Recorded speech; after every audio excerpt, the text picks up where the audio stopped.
Hello, everyone. Welcome to Let's Write Scripts. I am Micah Cratty, the head of writing at Let's Write Scripts and a WGA screenwriter. And I'm so excited to have you all here because today I am joined by a very special guest, James Hurst. He's an award-winning, internationally tolerated screenwriter and locally tolerated showrunner who has worked on shows like Hardy Boys, Wynonna Earp, Degrassi, The Next Generation. James, I'm so excited to have you back with us today.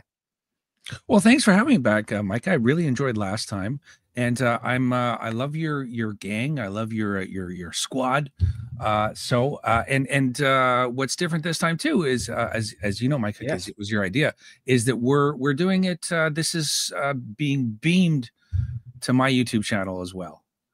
So right, that is correct. We are doing a kind of a co-live stream. Yes, right? yes, sir. Yes, we are. Okay, yes, we are. I was confirming because this is all this whole live streaming thing is kind of new for me. Yes, yes. And I am so excited to have everyone here with us. I'm actually just confirming that it's working on our end because oh my gosh, I actually might have messed up something on my end. Is it just going to my, because I do see I'm seeing comments from Stephen and Meredith Beverly, students of mine, and welcome everyone. Is it not going to your channel? Something happened where I was trying to stream, like it was this vertical, and yeah. Oh man, I need to like reconnect or something mine here. Let's see here. Oh man, looks like so. Oh, okay. This is. I'd offer to help, but there's no way. I know. I'm sorry. It was this new thing. This is just like horrible, horrible live streaming, where this is like not working. Yeah, it's basically the StreamYard. This thing changed it so that it was like a vertical and a thing, and I deleted one of them, and I guess it like functioned as the entire thing. So man, so the live we know the live stream is working on my channel, but not yours, and that's I feel badly because you're the host. It's all right. So this is just gonna be like one where all right, it's now on my channel too. I had to just create. Oh, good. Okay, great. Hopefully people will find it because the one that was existing is not existing anymore. But yeah. Oh man. Well, anyways, this is a bummer, but yeah, it is on our channel. So anyways, okay, good. What awesome. A thrilling start to this show. The host, the expert, just having massive technical difficulties. Anyways, James, so excited you're here. So excited that we're streaming to your channel. So hopefully people on my channel will find the new video. Yeah. Anyways, looks like you got folks though. We got people from all over. We got Meredith. We got Stephen in Florida. Where dreams go to die, but then hopefully come back to life like a phoenix. Beverly from Vancouver Island, Indra in Atlanta, April not too far from me in Inglewood, California. Meredith is in Montreal. We got Australians, and it is. I don't think there is live transcription or captions. I don't know that would be a YouTube feature.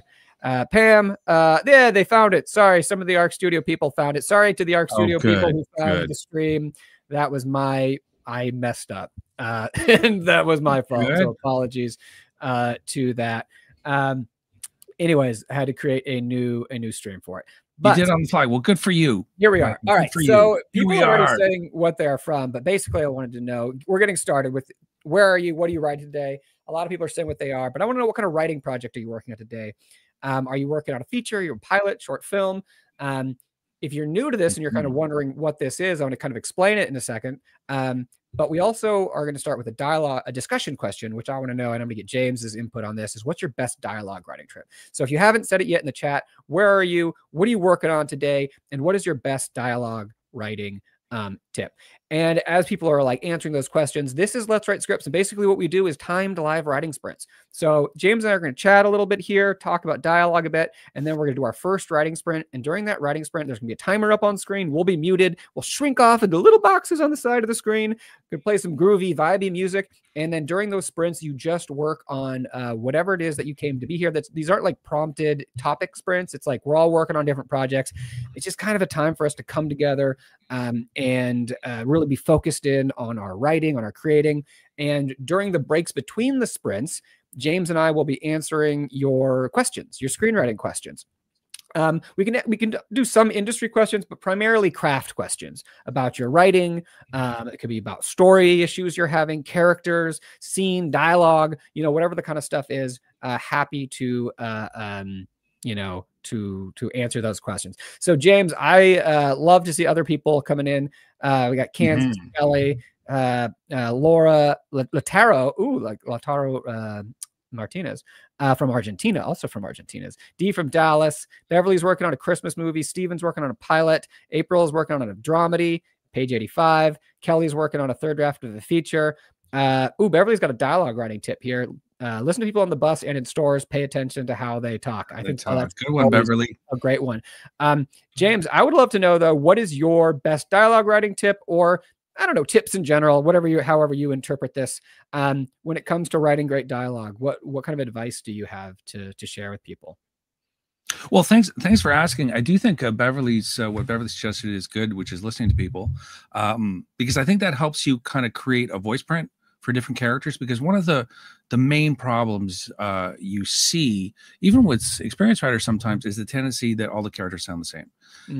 So, of course, what you want to be able to do is kind of put your hand over the name and be able to see that's a completely different person, right? So I think, listen to how people talk is a good one. I think, what I think a lot about is, it's funny because when people are reading dialogue, they're actually they're hearing it in their head, right? So it's actually through dialogue is how people connect to your characters. Like, it's called theory of mind. It's this kind of neurolinguistic theory, right? So what I try to think about is that I have to feel what the character's feeling. I have to think like the character, because dialogue is thought, right? So I have to think like the character. So I have like a number of tricks I do to try and put myself into the character's shoes and really think the way they're thinking. So a few different tricks I use for that. But how about you, Micah? What are your tricks? One of the things I was thinking about this is I like to think dialogue as a tool or a weapon, oftentimes, where when we're thinking about our scenes, oftentimes in most scenes, and there can be connecting scenes, transitional scenes, but in a lot of scenes, our characters have goals, right? They're trying to accomplish something in the scene, and their dialogue, their words is one of the tools or the weapons, if their goal is to hurt somebody, that they, can use in those scenes. And so it really kind of helps to think about, like, what is your character trying to accomplish? And, how can the dialogue contribute to that aim? Are they seducing, charming, bullying, trying to connect? Are they interrogating? Are they opening themselves up? Are they battling in repartee? Like, whatever kind of their thing is, how can the dialogue be a tool, a means towards the end that they're trying to accomplish? That's one tip that I would share. Yeah, that's a good one. That's a good one. I'll piggyback on that, because I think that's super important. I think you have to know what the goal is, what they're trying to achieve. And then another thing that I like to think about is you think about the goal, like risk reward, So you think about what is the thing they're going for, but what are they risking? We always think about stakes, and stakes are great. I love stakes, but for some reason, I guess because I don't gamble, stakes always seems kind of kind of abstract to me. So I like to think about risk. So I think dialogue that's really alive is when it's a little bit dangerous, in the sense that the character is risking something. So, when you construct the scene in such a way that the thing they're trying to achieve is going to risk something for them emotionally, then I think you get dialogue that's really alive, and you're following their tactics, because you're talking about their goals and their intentions, like what they're trying to do.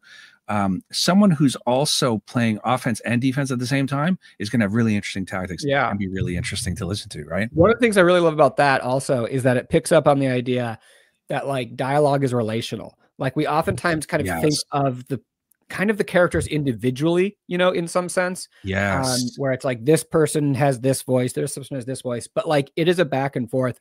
And one thing that I think is really cool, I mentioned this in one of the videos I made about the bear, which is that you need to remember that the speaker and the listener are two different people, different life experiences, different moods, different personalities. And it can be really cool is that oftentimes what one character is saying, the words they're saying or the meaning they're trying to convey is not the same meaning that the other person is hearing. Like everything is being, you know, it's like you can think of a parent telling their kid to do something and the parent's trying to like just, you know, maybe they have good intentions, but the kid is hearing, you're not good enough. You're always screwing up, you know, like, so the one character is hearing is not the same as what the other character or the speaker is intending. And you can have a lot of fun with the misunderstandings in those situations. I think that's a great tool. I'll try to think about that as well. It's interesting too, because they'll talk about neural coupling. The conversation is a cooperative thing, right? So it is two minds that are kind of coming together, or they're not going together. Right. And so another thing I think about too, because, you know, one of the challenges people have, especially when they're starting, is to avoid those big chunks of dialogue, which we know are death, right? You know, unless it's Tarantino or something like that with his big monologues. For the most part, we want to break that up. Although I will say one of those things, those big monologues, I think can be really helpful in almost the development stage when you're like trying to figure out your character's POV, like giving them a speech and just having them kind of say it is so helpful. It won't necessarily last, but like I feel like it can be a great kind of step. But I totally know what you mean when you just have those big chunks of dialogue. It's true though. It's true what you say, Mike. Yeah, because I will do that. And because you start to hear them, you need to have them talk to you in a way, right? So you can sort of pick up their voice print and all of that. But one thing I think about, especially when I'm editing, you know, when I'm going back and I think that's really a lot of where you write the best dialogue, I think, is in the editing process, right? And it's a cooperative thing, even if they're not, like, doesn't mean they like each other, but just the way language is, you know, you kind of pass the ball to me and I hit it back to you and I put a little bit of a spin on it. And it is kind of that back and forth. And that way you avoid some of those big chunky stuff. It's kind of a back and forth, and people are anticipating what you're going to say next, right? So everyone listening now is anticipating what I'm going to say next. And so, you know, when you're mindful of that, you can throw them off a little bit and have them say the thing they didn't expect, you know? So like, it's that thing of, I was just watching, we finally caught up to Slow Horses. For whatever reason, it's so good. And I don't know why we weren't watching it. I think I know why, but it's because I had written a spy thriller years ago with my writing partner and it didn't go. So I was sort of like, it was like an ex-girlfriend that I was like kind of pouty about. There are the whole genre. I hate. I was mad at the whole genre. I hold things against, like, that have done nothing to me, but just because, like, I wrote an apartment-based noir mystery thing right before Only Murders in the Building came out, and I just was so angry at that show. Yeah, right. Like, for no fault of its own, but I was just like, oh my gosh, this just totally stomped on my little thing that didn't have Steve Martin, you know, behind it. But I know it's so funny. I've never seen Mr. Robot for the same reason. I'm sure Mr. Robot's a million times better than what I wrote, but I had a Mr. Robot-esque pilot that I wrote, and then Mr. Robot came out, and I was like, and it was close enough, I just couldn't do anything with it. So yeah, I've never seen Mr. Robot, and I'm mad about it. You know, I'm like, oh. Yeah. I mean, so that was the reason with Slow Horses I didn't watch it, but we're so petty. Writers is just like, we're so just like emotional little balls of stress and anxiety trying to, express ourselves and like connect to the world. It's funny, right? Yeah. Yeah. So why did I bring up Slow Horses? Yeah. Oh, the dialogue. Something in the dialogue about it. I was just noticing in a scene, you know, the other, I forget which episode it was, but Jackson was going on, and someone cut him off to say, like, yeah, I've heard this a million times, right? And that's that thing, like you're talking about relational, is that, you know, we have to remember these people have been around each other, especially if they've known each other for a long time, and so you can that interaction, you know, between the two people, it feels real, you know? Yeah. And It's interesting the feel real thing though, because the important part for me in that phrase, feel real, is the feel part, because yeah, like it is so helpful to like pick up dialogue. And there was something, you know, Ciaran mentioned he likes to think of an actor in mind, and I think that could be great. Or, but also just like going back to the bus thing earlier, like just someone in your life, like you have an uncle or a cousin who just has a way about them, and so you can channel that, but like it's also false, right? Like you're not necessarily really. It's not like you're just transcribing real life most of the time into your scenes. Like it's a verisimilitude. Like you're approximating it, but it's like there is some trickery kind of involved. People aren't fully real kind of in these scenes because you sort of need them to be doing things that you need them to be doing. So there's a balance there that could be tricky, you know, when it comes to dialogue. absolutely. It's as you said, it's a how do you say that word? Verisimilitude. Yeah. Yeah, that's a tricky one. It's a word that, like, when I say the first syllable, I just kind of cross my fingers and like, let's hope I can make it through the end. Right. And I thought I had it, and nope, you don't have it. You don't have it. Right. This is great. Sorry. Even silence is part of the dialogue, part of the dialogue, from my husband. Especially from my hubby. Oh, hey, how you doing? There is meaning, in the gaps. In the silences, they are absolutely, pauses, as they say. And funny enough, that's Jana, who's in my pilot course, and Jana did something in her script that I think is really great. We're using action lines as dialogue, right? Because they'll say, like, McKee and everyone, and it's true, we said it too, is that dialogue is action, but it can kind of go the other way too, right?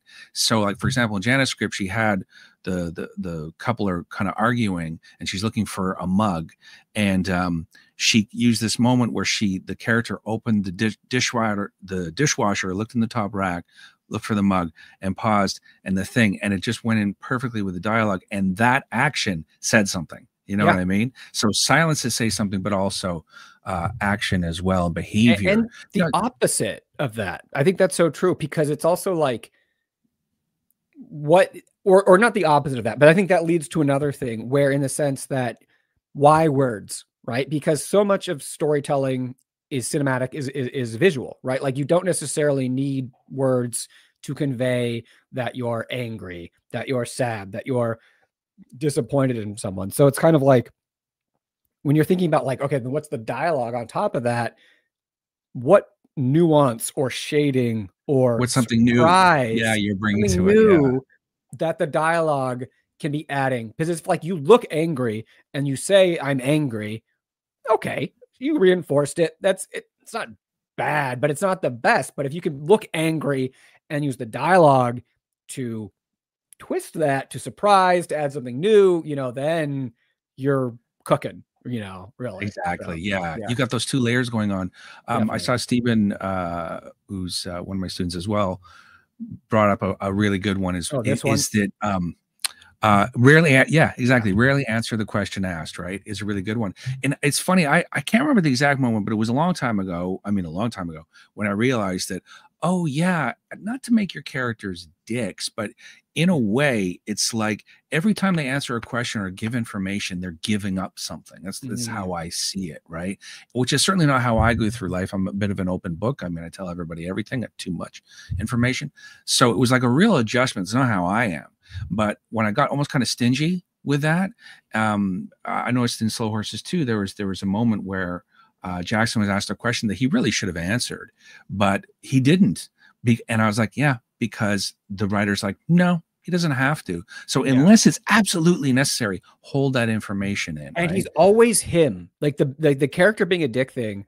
I think that's great, because, and it's not necessarily that like in his case, he's literally, I mean, he's a jerk, he's an asshole, but like, have them be like uncompromisingly themselves, right? Because I feel like in real life, if someone says something, you sort of accommodate it, like, and you're like, oh, that's fine, I understood what you, but like, and you kind of, you're polite or something, but like, and I feel like this is such a thing in comedy sometimes, where like so many times, like the last joke will be from the character being themselves in a way that is surprising, because it's not how a normal, like Larry David kind of does this stuff all the time, right? Where it's like, or in that kind of comedy where it's like he'll say something and it's one of those things where you're shocked kind of because, and so many sitcoms have this, I feel like in particular, where the character will say something that's kind of shocking or whatever, because it's not how the audience would have responded to that situation, but it works because it's how that character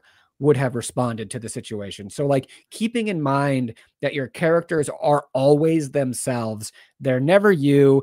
They're never the average kind of person. Like they're always themselves here. That's such great advice. And that's, oh man, I don't know like when that happened for me, but at a certain point, and it's still, you know what, it's still a struggle. I still sometimes have to really remind myself, this person's not me, you know, because it's so hard, because you should write what you know. You should write what you feel, because it's so immediate and you can dial into the character, right? And it feels real. Like when you read a script and it's someone's lived experience, it just lifts off the page, right?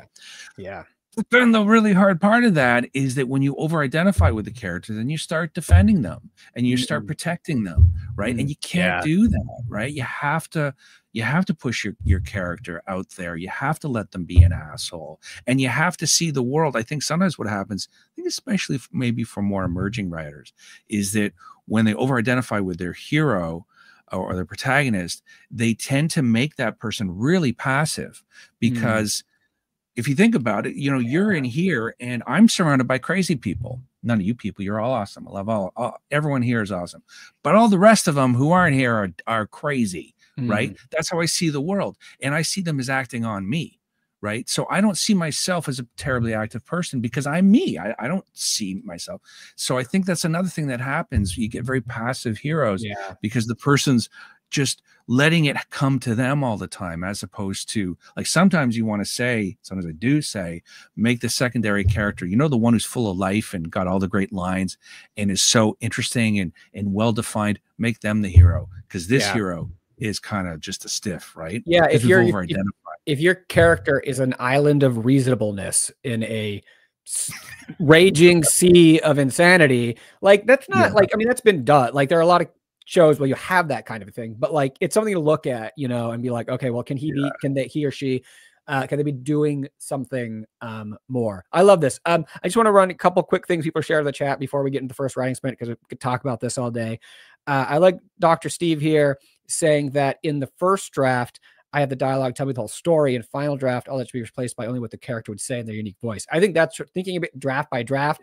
It's kind of what I was saying about earlier, where you can have like a monologue, give your character a speech. The speech might not make it into the end, but like it's telling you what their point of view is, and it can be so helpful. So definitely in the first draft, you don't have to be shading all your dialogue perfectly if that's not your let them talk, right? Let them talk. Juno, dialogue is the character being clear, urgent, sneaky, deceptive. Yeah, kind of going into their motivations. How would their language reflect that?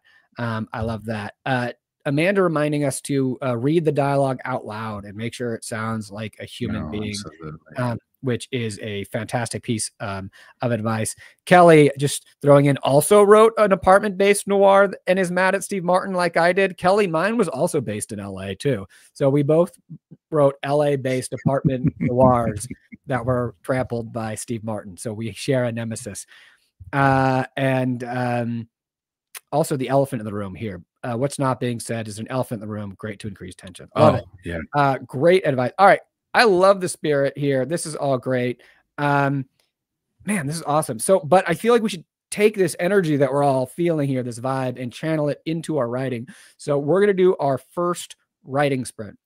So if you're new or you joined late, possibly joined late because I messed up the stream, then what's going to happen is that I'm going to put a timer up on the screen. 15. They're going to be, the first one's just 15 minutes. It's a warm-up sprint. Then the second one's longer, 25, kind of a full Pomodoro. So for the intro sprint, there'll be a 15-minute timer. James and I are going to shrink and be muted. We'll be off to the side in little boxes. And I'm going to play some groovy music to get in the zone. And for 15 minutes, just, you know, focus on your work. For the intro sprint, low bar. I like, don't put too much pressure on yourselves. Oftentimes I feel like you're reading back over, especially if you're just starting to write for the day, you know, getting your head back into it, maybe reading back over what you had before, you know, just kind of free writing maybe, or whatever it is, whatever you're ready. After that, we'll come back and we're going to answer screenwriting questions that you guys have. And then we'll do another sprint. So we're going to do it. So I'm going to put 15 minutes on the clock here. I'm going to get the music going here.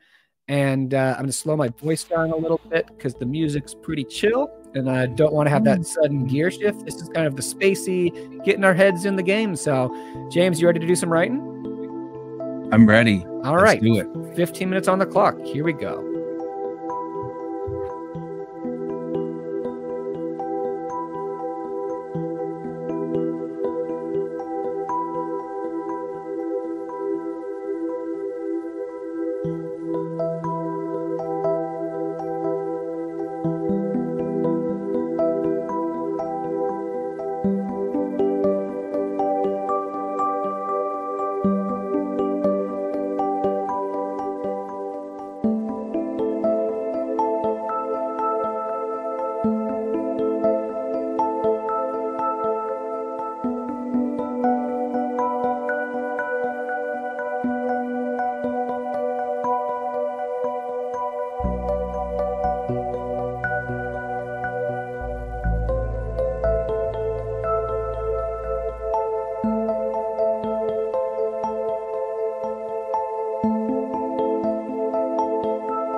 right. This brings us smoothly. I try to be very calm in this transition because people are like lost in the music, and then I just jump on and be like, we're back, and people jump out of their seats. That was the first writing sprint. Welcome back. If you just joined us, this is Let's Write Scripts, brought to you by Arc Studio Screenwriting Software. I'm Micah Cratty, the head of writing at Arc Studio. If you're interested, you can check it out at arcstudiopro.com. Very special episode today. We're doing a dual stream, streaming to the Arc Studio channel and to James Hurst's channel as well. So we got people watching on multiple YouTube channels. It's pretty exciting. This is the wave of the future. It's technology. We're a little scared by it, but I think other than the opening where I completely messed everything up, it seems to be going pretty well so far. James, well, I want to know for everyone else. First off, welcome if you just joined. If you did that writing sprint, everyone, how did it go? Are the muses with us? Were you feeling good? Were the creative ideas flowing? Or were you a little stuck? Are the muses, caught in traffic? Are they angry at you? We were talking about dialogue earlier. Did you say something to the dialogue, to the muses, and they're taking it out of you? Let me know in the chat. And if you're dealing with something specific, feel free to ask us. Any questions or problems that you're dealing with, with your dialogue, with your story, with your character, with your structure, with the scene structure, anything like that, please ask your screenwriting questions in the chat, and James and I will do our best to answer them. James, how was that sprint for you? It was good and bad. Okay. If I'm being honest, and why start now? It was good and bad. I feel like I got some, so I'm in the story phase. Yeah. Of a feature script that I'm writing, and so there's some certain things that I'm kind of battling, and I feel like I had a really good breakthrough on something, but I wish it's always a little bit like I find this stage of things, story breaking, right? It's always a little bit of a challenge, like and people tend to in the room, like I tend to be known as good at story, but I don't feel like I am. You know what I mean? Like, I guess I am, but I guess, right? It's sort of, I guess, fog of war. So yeah, so good and bad. I feel like story is one of those things where, like, you only notice it when it's going poorly, right? Because like when it's going well, you're writing, right? Like it's going well, then suddenly it's story and structure and it's not working. So I totally get that. There's what do they call it? A confirmation bias. I kind of feel like where you only. Can you tell me again, what is confirmation bias again? Confirmation bias is like when you sort of only notice the things that confirm your bias, right? And you ignore all the other ones. So if you have other indicator, gotcha. It's often used for stereotypes. You notice the person that follows the stereotype and you completely ignore the 99% of other people who don't, follow the stereotype. We didn't actually, yes, James, you and I didn't really talk about what we're working on. So you said you're working on a feature in the story phase. I'm also working on a new feature. It's actually something I was pitching and I developed as a pitch, and it was an animated thing. And I'm actually writing it as a live action. And I'm kind of excited about it because it's a departure for me. Because I usually write kind of adult, dark comedy, thrillery kinds of things. And this is kind of a teenage protagonist, a little genre horror to it, but also kind of coming of age story. It's a little more big tent kind of than the things I write. And so I'm having a lot of fun. And so I was kind of working on my opening sequence, and I'm kind of doing the classic, thing with the horror where your teaser is something scary and intense, and then you jump to the character thing, and then you build kind of. So I was opening on my kind of opening teaser horror sequence and having a lot of fun with that. Seeing some people were having some good sprints. Kelly was having one. Meredith was a little stuck, but working on another script next time. Paula's muses are active. So Pamela had a great sprint, writing a story close to your heart, self-identifying too much with the protagonist. So freed up from that. Awesome. Able to write. This is kind of what you were talking about, James, right? Where you were separation. So great advice there. Some questions kind of coming in here that we can answer. Let's see here. What do we got here? Steven's asking unfilmables in character intros, yay or nay? James, do you have any initial thoughts? Yeah, and I know Stephen. Hey, Stephen. Yeah. So what you're referring to, Stephen, is the kind of character introductions. Tell me if I'm right. I think I am. When you give a bit of a flavor of the character that isn't technically filmable. And I think we've talked about this, I think last time too, Micah. That's one area where you can kind of break the rule, right? Because it's technically what only what you can see and hear. I think also what can be acted, I think, or I think you could include that too, I'd argue. But so Stephen, I'm all for it because, you know, first impressions are everything. Yeah. And if it's like, you know, cop 50s, you know, now maybe for a cop that's okay because we all have such strong ideas of what a cop looks like. But if it's, you know, Gary 50s, well, what's that, you know? So I'm very pro doing an unfilmable thing. Yeah, I always say it's the vibe. The vibe is more important than specifics, right? In sort of a sense. And so if it can be kind of an abstract. Like I remember I was talking a buddy of mine who's a sitcom writer. I did an interview with him, and he had this great example that always stuck with me, where it's like, you know, we were talking about like a giant, big guy walking into a bar, you know, and I'm talking about like, yeah, you could say, you know, like the crowd parts in front of him or something, and then like my buddy said, he doesn't move through the room moves around him, and I'm like, yeah, that's an unfilmable, but you get that guy, you know who he. So like if you can I guess it's like an encapsulation kind of. If you can encapsulate their vibe, their how the world perceives them and interacts with them, because that's kind of the same thing that you're asking the audience, the reader, to do of your script, is like, how are they going to react? I also did a video on this on the Arc Studio channel, if you want to check that out, on character intros, where I looked at a bunch of different ones. So some more there. Let's see here. Must I have my main character in the first scene? If not, how long can I go before introducing them? I think those are two. The first question is much simpler, which is no, you don't have to have your main character in your first scene. How long can I go before introducing them is a little more, I mean, depends, right? Depends. What kind of story are you talking about? Yeah. I mean, I always say pretty soon, which is not like pretty soon. You don't want to go too far. Yeah. Because the audience has got to connect to your main character, right? Sorry to cut you off. The audience has got to connect to the main character. But now I'm not a Star Wars obsessive, although I probably look like one. Just watch Star Wars A New Hope. And I mean, you don't meet Luke for the first, I don't know, 10 minutes or so. Yeah. But it's, you know, you do meet him because you have to connect to someone. And the longer you go, the chances are you might not connect. But hey, you could argue Psycho. There's always those sort of rule breakers. The main character really is Norman Bates. You don't meet him till 30 minutes in, right? So it all depends, right? This is the kind of where I feel like we can talk more general tendencies, because there's just so, I mean, the vast varied tapestry of cinematic storytelling is such that there's going to be so many different ways, and we don't want to limit you that you have to tell your story this way.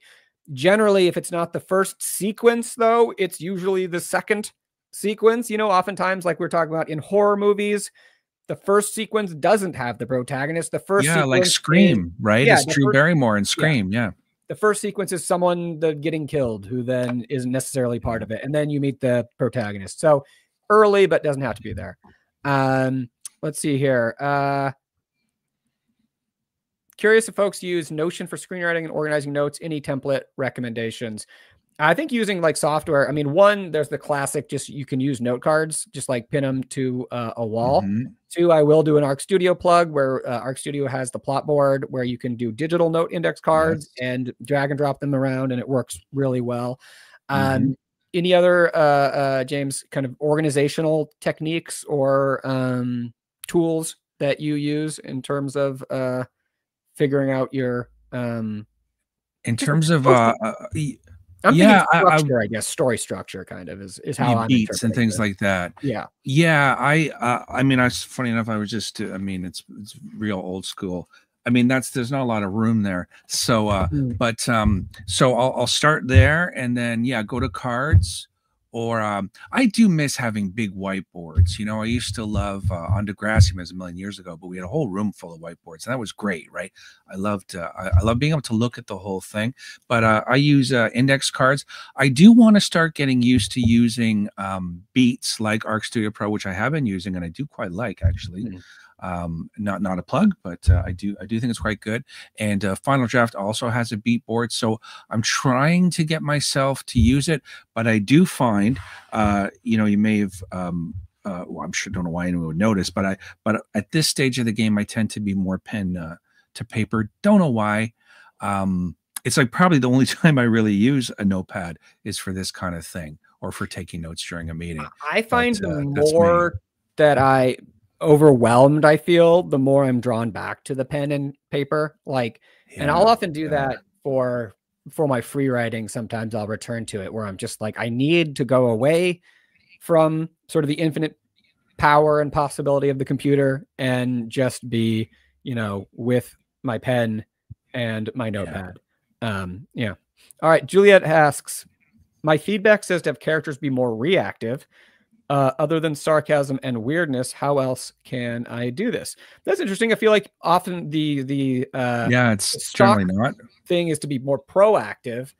I wonder if by reactive they mean more some flavors of proactivity, kind of. I'm wondering if I may go out on a limb. I'm wondering, Juliet, and we're playing detective with your comment here, but I wonder if it's having your characters react to what's going on, because something I do see happen, obviously don't know Juliet and her writing, which I'm sure is awesome, is that sometimes we forget to let our heroes, our protagonists, really react to the things that are happening, right? So I'm just kind of context clues, sarcasm, and weirdness. Maybe that's what you're responding to, Juliet. Maybe it's more action, because think of them as like billiard balls on a table, right? If your character is, you know, the 7 of whatever, and the cue ball hits them, right? They react, they go off on something. So if your character is receiving challenge, attack, a surprise, something that their actions, their course of their journey is affected by that in some way. So that maybe could be another thing. Again, we're sort of doing a little forensic guesswork here, but that the impacts of the world are reflected in the character's action. They're just not sort of just going in a straight line. Emotional reactivity is what she's responding to here. So I think that's the thing, is like, you know, you have to integrate this. What you're just saying, Mike, is you have to integrate the plot and the character's reaction to it. You know, we want to know, as the character gets hit, as you're just saying, the character gets hit by the ball and is going in a direction. I want to know how it's affecting them. I want to know I want to know what they think is happening. That's what I find that I'm often giving that note, is what do they think is going on here? Yeah, that's great. You know, right? Get inside their head as much as possible without them telling us, you know, reporting their feelings. We don't want that. But another character question here from Chris. How do I write a passive protagonist? I know they must actively choose to go on the quest, never be lured or tricked into it. My hero is timid. Her arc is all about finding that confidence. I would say the easiest thing I have to say is that if your character doesn't want to move through the world, or then if your character doesn't want to move, the world wants to move them, right? So you can think about, I don't know why this just popped in my head, but Up, right? So the old man, Carl, is that his name? I can't remember. Carl. Yeah. He doesn't want to do anything. He just wants to sit in his house. And so if he just wants to sit in his house and not leave, then a developer is going to come and try to knock his house down. So if your character doesn't want to do anything, I'd say the easiest thing is to have the world come do things to them, because that's still then kind of forcing them, you know, into some sort of reaction, you know, to that. And so like with that thing, your character doesn't want to do anything. They're in their house and their house is getting knocked down. Well, what do they have to do? They have to go to City Hall to file some sort of petition against it or something. And you know, now they're forced because your character wants something, right? Your character wants the status quo to stay the status quo. So what do they have to do in order to accomplish that goal of keeping the status quo? They're going to fail, they're going to change, but like that's kind of their goal. That's how I would approach it, I think. James, what do you I think that's a great way to look at it. Yeah, look at it as the status quo, and not wanting to change. I think is a really, really good way to look at it, because they do have to take some action. Like, as you were just saying, they do have to go in that version. They have to go to City Hall. They have to do something. And I think that's the thing. I think her arc is all about finding that confidence. I mean, I think that absolutely could work. I just worry a little bit when you say my hero is timid. Not to say, obviously, I mean, like, look, one of the best structure, if you want to learn structure, right? Wizard of Oz. It's fantastic, right? It's one of the best for structure. It's perfect, structurally perfect movie. And I know we're not talking about structure, but Dorothy is, I think you could say, sort of starts off anyways pretty timid. I think, I don't know if she's a big fighter, but she sure does find her strength. I would just worry a little bit, Chris, about her arc is all about finding that confidence. Just make sure she doesn't find the confidence in the last scene. You know what I mean? Because like, you look at Dorothy, right? Like, I think that'd be the only danger, right? They need to want, I feel like they need to want something. And yeah, they have to go after, they can be uncomfortable with it as they do it, though. I think that's kind of a thing about confidence, is you can still be active without feeling comfortable with it. Good so, point. you know, Good so point. just make sure make sure that the timidness doesn't result in passivity. Passivity. You know, I just thought of something too, Mike, because you mentioned up, because you're absolutely right, and there is a way to thread that needle, right? And we don't want to kind of stomp. I don't want to stomp on. I don't think you were. I think maybe I was being a little bit negative. I just thought of an example. Now, it was a movie that actually tanked because it came out. I mean, the poor filmmakers. It came out right like the worst time, right at the beginning of COVID, and everything was shut down. And I'm not saying it was a great movie. What the hell was it called? It was Pixar, Disney Pixar, whatever. And it was the one with where like fantasy is real and they're all sort of like real creatures. God, I'm forgetting the name. Julia Louis-Dreyfus was in it. And the main character in that, I think it was the Spider-Man kid. What's his name? Tom Holland. And his brother is Chris Pratt. And his brother is the active one. Right. So it turns out like the whole I'm sorry, I'm forgetting the name of it. It was called like, so someone in the chat can jump in, maybe. Does anyone know? Yeah, Onward. Thank you. Thank you, Ray. Onward. Yeah. And I'm not saying Onward is, by the way, like the greatest movie, but it's an example of one where the hero was passive, timid, but joined at the hip to someone who was the absolute opposite of that and is gonna rush in, guns blazing, and kind of overboard. So if you've got a timid character, you might want to pair them with someone who's the opposite so that you can get them going, right? Do you think that makes sense, Micah? Yeah, totally. I mean, I think that's one of the things where I always like to say, remember, they're supporting characters, not minor characters, that they have a role. So if you can have a character that is doing that, pushing them, needling them, you know, they are the strength until they could walk on their own, kind of thing. I like that. So there's a lot of different ways, you know, that you could do with it, but just, it really helps if they just want something that's under threat. And then, because characters don't want to change, they don't want to face obstacles. That's right. And that's where, like we were talking a little about stakes earlier, but like that's where she's gonna lose something if she doesn't do whatever. She doesn't act. She doesn't have to be stoked about it, but she's got to do something. Black Swan's another one where Nina isn't necessarily the most confident person by any stretch. And Nina's a good example of that. But that is the arc of Black Swan. That's what it is about, is her finding her strength. And maybe that's true for you as well, Chris. I see Chad, my buddy Chad, asked a question. The big event around page 25 should have your character answer the call. They can be as passive as you want until then. Yes, James. Yes, Chad. I do believe you are right, sir. What do you think, Micah? Yeah, I have to say, I get nervous whenever people start mentioning page numbers. Like I'm a rebel creative artist person. Don't tell me when I should do things, even if it just so happens that most of the time it does work out the way that you said it is. Yeah.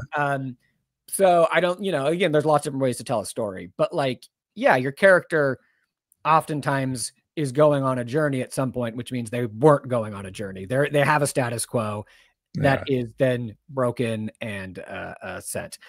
First or last, this should be on the YouTube channels, just so you know. There's more questions, but we should do another writing sprint because we've just been talking so much. This is such great. We could just, maybe we'll do one, James, in the future that's just us answering questions, like a script doctor session or something, because I just feel like could just do that for 2 hours and just answer all these questions. But we need to do, we have some more questions. I know we'll come back. We're going to do another sprint because this is the 25-minute sprint, and it is I like to call it the Goldilocks sprint, because you're warmed up, but you're not too tired. It's just perfect.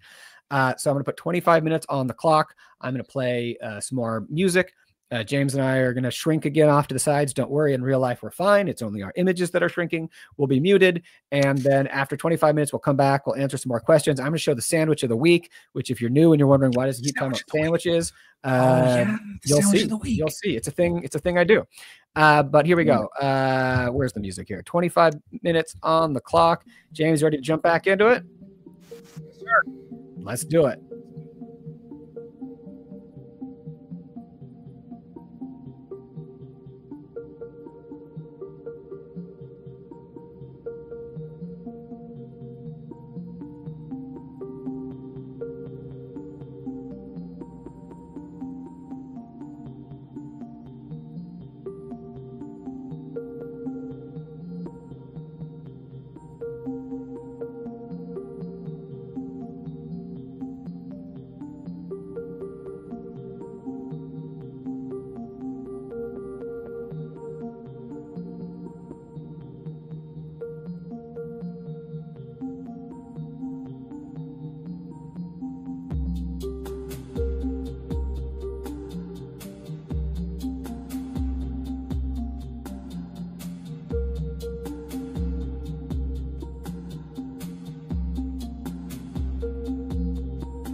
All right.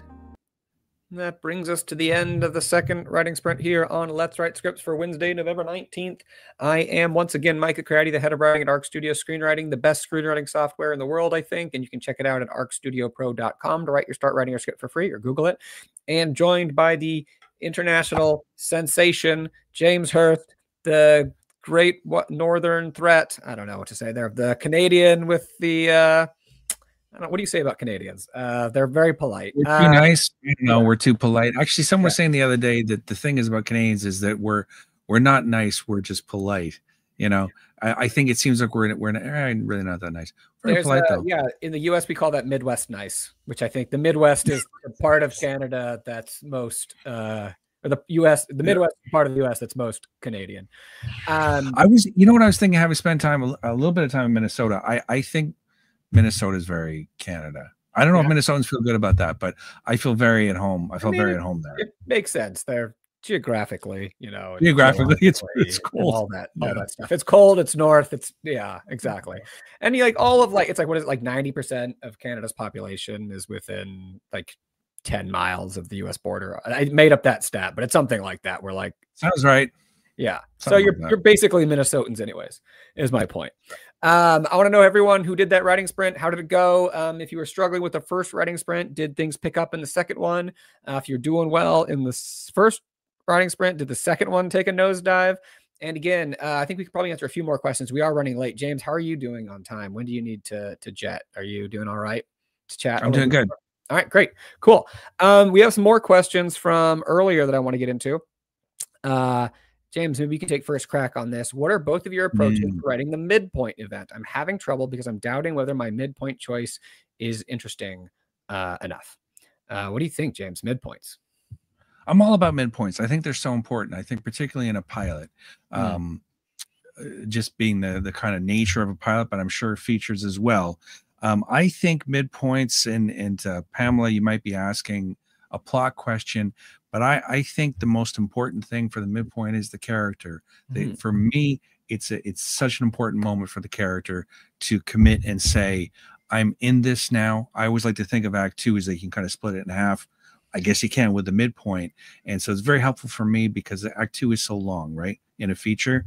And so the midpoint to me is about character. And I think that's what the audience is going to take away from it, more than maybe plot. So, but what do you think? What do you think? I like that because I kind of like to think of it as an accelerator that launches you towards the climax. It's sort of like, there's some of those certain roller coasters have the things where they just rocket you out, sort of like a slingshot. But I really like the idea of seeing that through a character lens in some sense, where it's like something has happened to them, or they've reacted to some new information, or something has happened where they are kind of in it. You could picture they're in it now and they're not going to back out, right? And that's how I like to. Oh, sorry, go ahead. No. I was just kind of made up example where it's like the person they thought was their friend or the bad guy is dead, and now there's a new thing. It's just there's something that's just oh, we are moving now towards kind of the towards the climax. Sorry, what were you gonna? Oh, that's great.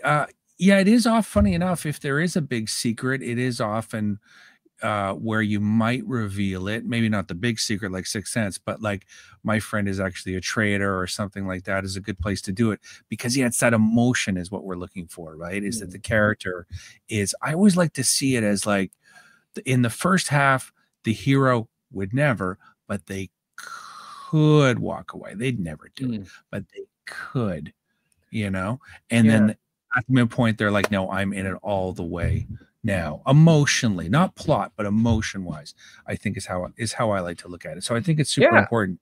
I like that. It's just you're on the tracks, your course is set kind of. And so the only way out is through. And we're going to use, I'm using a lot of different vague phrases and stuff because it's kind of a vibe, because it's there are so many different kinds of stories and journeys that characters can be going on. So it's hard to say this needs, to have. Pam, I know you mentioned this before. I know this is, I think, something that you've been wrestling with a lot. I'm not sure. I can't remember exactly where you are in the process, Pam, but you know, if you're getting stuck there in your writing, sometimes just you have to move forward with the midpoint you have. And it's not until you get kind of to the end that you can go back and improve it. You know, sometimes you have to write that draft with it, because you say, if you're doubting whether there's a phrase that I have used and heard from other writers a lot, which is try it. If you're doubting whether it's interesting enough, sometimes you just have to do it, and then you'll see if it is or not. And you really can't know necessarily until you try it. Meredith, I heard someone say you should have almost 0 action lines because executives don't read anything at all, but the dialogue. I would say that's a strong assertion. There may be some nuggets of truth in there. James, what would you? Yeah, I think. Well, hey, Meredith. Meredith's a student of mine from Montreal. How you doing? I think there's some real truth to the idea that people skim. I think people skim a lot. You know, you got a mountain of scripts on your desk, and you're going to find economies. So, but I would never say don't write action lines, because then it's just going to be too talky, right? And some of the best dialogue you can write, like we talked about before, is an action line. So I like to think of it as a dance between dialogue and action lines, right? Have a bit of a dance between them, because you can't just be all dialogue. It's going to be too talky. It's going to be a play. No, nothing against plays. Theater's awesome. But I do think that I wouldn't say no action lines. But what I do think is true is that I have seen, sort of a separate point, but I have seen sometimes with emerging writers, is they'll put, you know, maybe important plot information that is in the action lines that isn't being reflected in the dialogue. So if someone was really skimming, they might miss it. My feeling is, and this kind of even goes back to I've forgotten the name of the one we were talking to before about not having a reaction to things. I do think it's important that if there's an important emotional beat, put it in dialogue. But so that's my take. I'm going to come up with a little counter. Please. Yeah, I had a thought here. It's not that spicy, but I would say this. If someone's skimming your script, they're not going to buy it. You know, like in some sense, like I understand that people are like, you're skimming the script, but like if someone isn't really paying attention to the script, then they're not engaged in it, you know, but yeah, so I know what you mean. But my next step basically on that is I think in some sense but this is helpful in the sense that people want to skim. Ask yourself, in some sense, why would they want to read my action lines? Like, make the action lines compelling for them. Like, don't take the notion of, okay, they don't want to read action lines and then mean it, therefore I don't write them. Take the meaning they don't want to do it. Therefore, how do I write them in such a way that I can grab their attention and I can get them to read the action lines? And there are different ways to do that. I think, you know, some writers are very voicey in their action lines, and they're very fun to write. I think that can go overboard at times and it can be hard to pull off, but like your action lines, you know, I always think that like all the aspects of your script should reflect the tone of your script. So like if you're writing a comedy, like your action lines can be funny. You know, if you're writing a horror, there can be tension and drama in there. There can be emotional. If you're writing a character drama, there can be emotional, just crushing things, you know, like put the emotion and the tone of the entire piece into sort of how you are doing that. If it's a spare thriller action movie, then yeah, pretty quick, you know, like you're not necessarily spending a lot of time in there. So I would say that take that notion that yes, people can see this as a wall of text, so they don't want to read it, and try to think, how do I make that something? How do I make them read it? Yeah, I love that. Yeah. All right. Some more structure questions. In a 3-act structure, how would you suggest pacing a second act so you avoid running it too long, but still keep it engaging? The second act, I feel like, is sort of the strange. Everyone kind of knows how to start a story and they know how to end a story, but the middle, which is your movie, weirdly, is sort of the most bizarro, just really hard to fathom one, James. So like, how do you pacing that thing that's so nebulous? That's it's like, and then that is the hard happen. part. Yeah. Act 2 is the hardest, and that's why they pay us the medium bucks, right? If you're getting paid. Yeah, Act two is brutal. What really helped me, Zoe, not to repeat myself, is that Act 2 is psychologically intimidating, I think, for writers, right? But as you said, Mike, it is the movie, so you really got to nail it, right? You know, so many times you read a script, and the first 10 pages are amazing because the writer kept rewriting the first 10 pages, you know, and it's so good. And you're like, oh my God, this is awesome.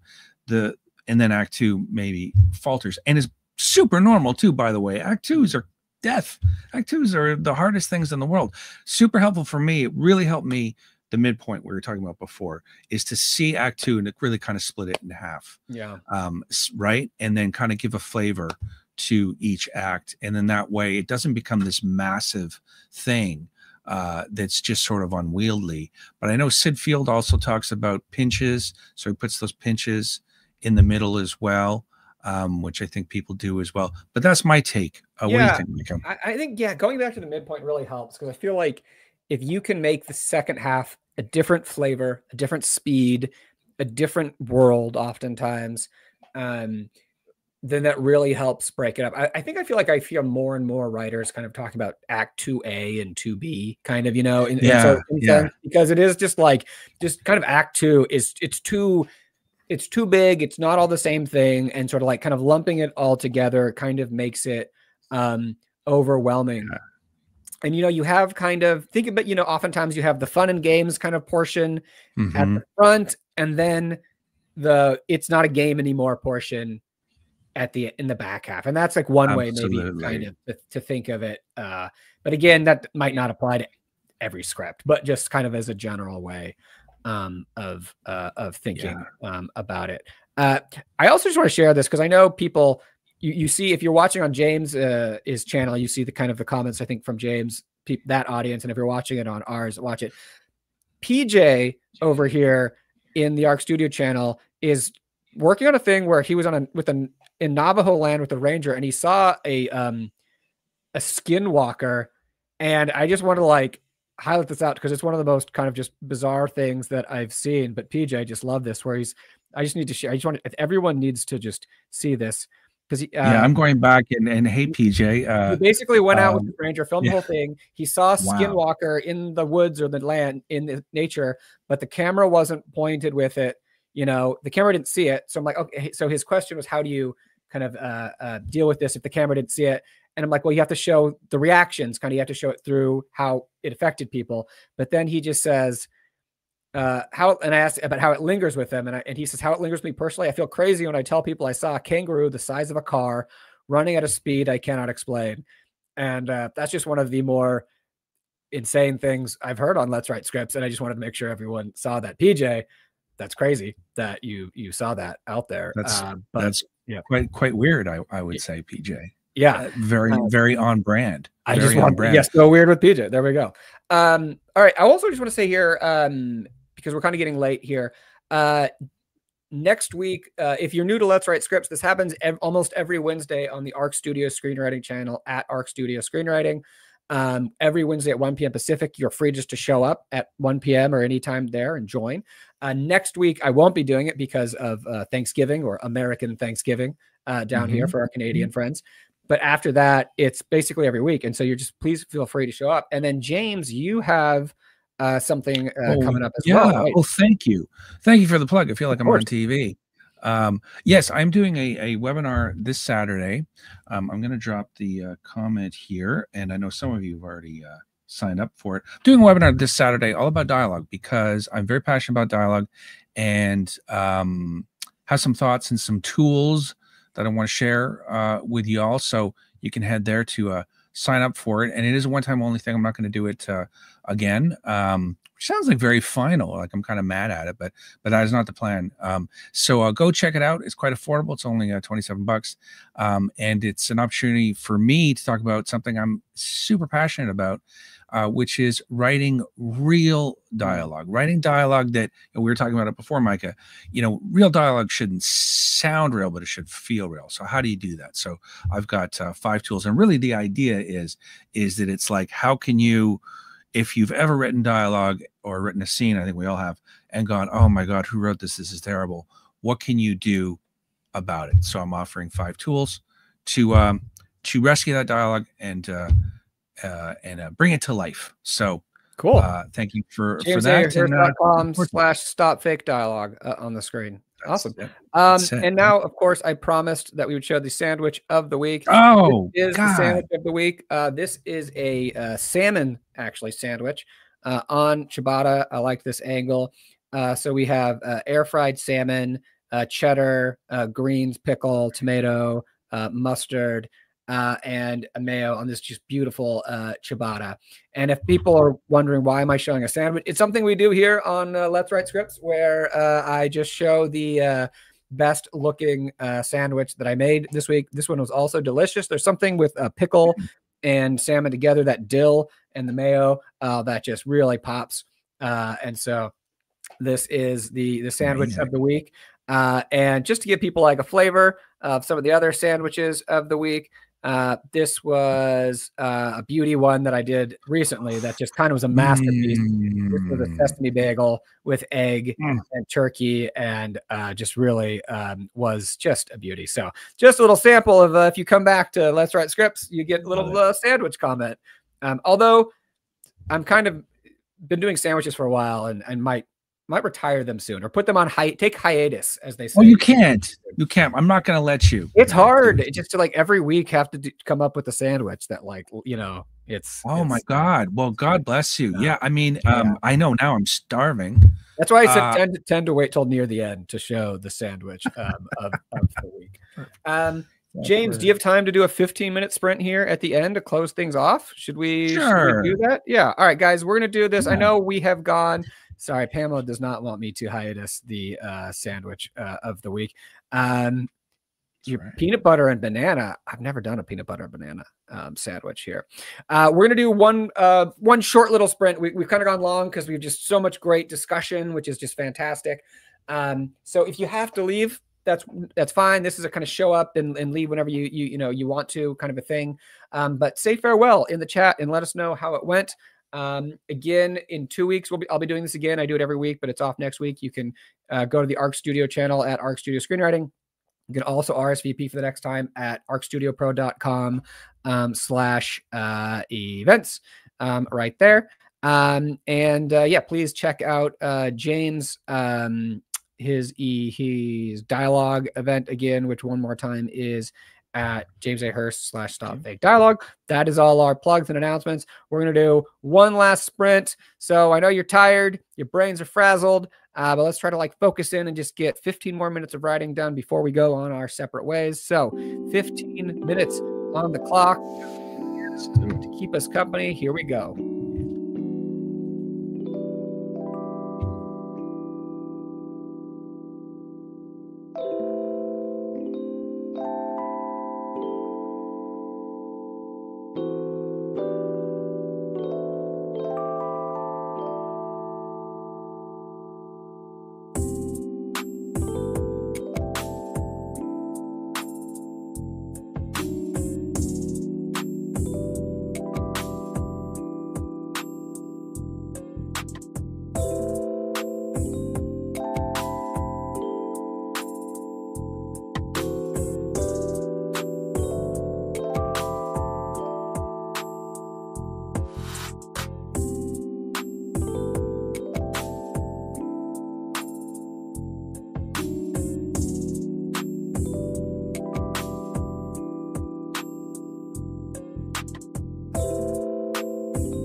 And that brings us to the end of Let's Write Scripts for Wednesday, November 19th. I want to thank everyone so much for joining us. James, I want to thank you so much for being here, and to everyone from James's channel for checking us out. I hope you had a great time. Remember, this happens on the Arc Studio channel, usually every Wednesday, but we'll be back December 3rd because Thanksgiving's next week, December 3rd, 1 p.m. Love to have you guys. It's free. You can come whenever you want and write. It's so great. Remember to check out James's website, jamesahurst.com, and he's got his dialogue seminar masterclass this weekend. Yeah, James, any parting words of wisdom or advice for our viewers before we sail away? Keep writing. There you go. That's it. That's it. Words. Words. I love it. Awesome, guys. Everyone, really, thank you so much. This is such a fun time. It's a highlight every week. I hope you guys learned something, had some fun, and made some progress with your writing. And just remember, take time for yourselves. We are writers. We need to do this. Doesn't have to be always here, but throughout the week, try to make time for your craft, for your passion. And with that, we will say farewell again. I hope to see everyone December 3rd for the next Let's Write Scripts on the Arc Studio screenwriting channel. Until then, farewell and happy writing, everyone. And happy Thanksgiving. Happy Thanksgiving. Yes, exactly. All right. All right.